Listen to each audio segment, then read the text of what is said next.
ఎందుకు మారాలి, ఎవరు మారాలి, ఎక్కడికి మారాలి, ఏంటి మత మార్పిడి అనేది మీరు ఒప్పుకుంటున్నారా? మీరు మత మార్పిడి చేస్తున్నారని పోనీ అది చెప్పండి. మత మార్పిడి చేస్తున్నారా మీరు? That is not our work. అది కాదు మన పని. మరేంటి? సత్యమును ప్రేమతో చెప్పడం మన పని. సత్య సువార్త, సత్యమును సువార్తగా ప్రకటించడం. ఏంటా సువార్త? నా రాజు ఏలుతున్నాడు అని చెప్పడం సువార్త. ఏంటా సువార్త? నా రాజు ఈ ప్రపంచాన్ని తిరిగి సుభిక్షంగా చేయబోతున్నాడు, తిరిగి శాంతి సమాధానాలు, తిరిగి ఆయన యొక్క సన్నిధి రాబోతుంది, ఆయన సన్నిధి వచ్చేసింది, యేసుక్రీస్తునందు అది ఉంది అని చెప్పడం సువార్త. అంతేగాని ఏదో కొత్తదిదో చెప్తారేంది మీరు? ఏదో పుస్తకం చదివితే మారిపోయి ఎక్కడ ఏం మారుతారు? ఏంటి మారటం అంటే? రోమీయులకు రాసిన ఏ క్రీస్తు? అదే నేను అడిగాను. ఏ క్రీస్తు దగ్గరికి తెస్తున్నారు మీరు? రోమీయులకు రాసిన పత్రిక 12లో ఏం చెప్తుంది? మీ మనసు మారి రూపాంతరము చెందటము వలన. ఏంటి మనసు మారి రూపాంతరం చెందటం అంటే? శివునిలో యేసుప్రభువుని చూడడమా, రామునిలో యేసుప్రభువుని చూడడమా? ఏంటా అది? మత మార్పిడి. అవసరమా నీకు అది? మత మార్పిడి ఎందుకు నీకు? అట్లా నీ మనసు మారి రూపాంతరం చెందాలి. ఎలా రూపాంతరం చెందాలి? ఒక మనిషిని మనిషిగా చూడాలి. ఒక స్త్రీకి ఇవ్వాల్సినటువంటి స్థితిని స్త్రీకి ఇవ్వాలి. సమాజంలో ఎక్కడ శాంతి స్థాపన జరగాలో అక్కడ శాంతి స్థాపన జరగాలి.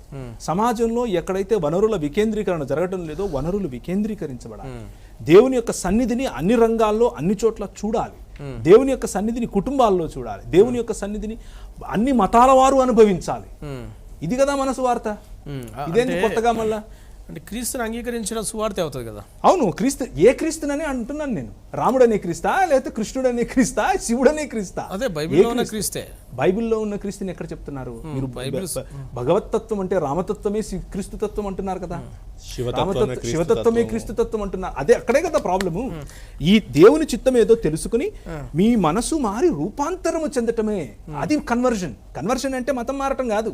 మతం మారటం ఇదిగో ఇలాంటి వాళ్ళు ఇలాంటి పుస్తకాలు రాసి మతం మారుతున్నారు. క్రైస్తవ సమాజం మొత్తం తీసుకుంటా ఉంది. క్రైస్తవం అనేది ఒక మతమే కదా. ఇప్పుడు అపోస్తల కార్యంలో వారు మొదట క్రైస్తవులు అనబడిరి అని ఉంది. అవును. ఎవరు? శిష్యులు.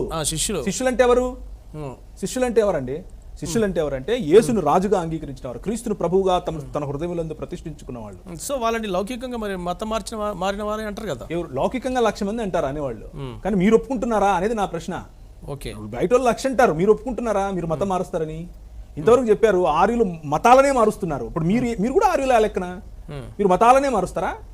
మతాల పైన అంటే ఇప్పుడు శివుని పైన ట్యాగ్ వేసి ఇప్పుడు క్రిస్టియన్ శివుడు అని చెప్తారా? రామశివుడు అని చెప్తారా? అయితే క్రీస్తు శివుడు అని చెప్తారా? క్రీస్తు క్రిస్టియన్ అని చెప్తారా?